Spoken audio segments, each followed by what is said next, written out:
ඇමරිකානු ජනාධිපතිවරයා මේ නිවේදනය ඉදිරිපත් කරපු මුල් කාලවකවානුවේදී මේක අපිට ගොඩක් දැනෙන්න ගොඩක් සාකච්ඡාවට ලක් වෙන්න පටන් ගත්තා. මොකද විශේෂයෙන්ම අපේ අපනයන ශාස්ත්‍රය විශේෂයෙන්ම ඇඟලුම් ශාස්ත්‍රය.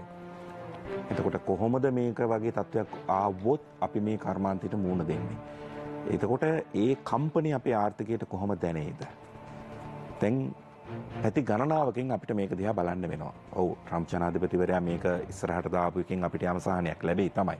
හැබැයි මේ ජාත්‍යන්තර භූදේශපාලනයේ ඇති වෙලා තියෙන තත්ත්වය මේක අපිට කොහොම දැනෙන්න ගනීද? මේකේ ආර්ථික කම්පැනි අපිට කොහොම දැනෙන්නද? දැනටවත් අපි ආර්ථිකමය වශයෙන් ඉතාම බරපතල කම්පනයක් දරාගෙන මේ යන්තම් ගොඩ එන්න හදන වෙලාවක්. ඒ නිසා මම හිතනවා අපි වඩා පුළුල්ව මේ ගැන කතා කරන්න වෙයි. මොකද දේශපාලන කෝණයන්ගෙන් මේ ගැන එක සංවාද තියෙනවා. හැබැයි මං හිතන්නේ මේ විද්වතුන් විදිහට මේ ගැන කරන සංවාදයේ ජනතාව අතරට යන්න තියෙන අවස්ථාවන් ගොඩක් අඩුයි.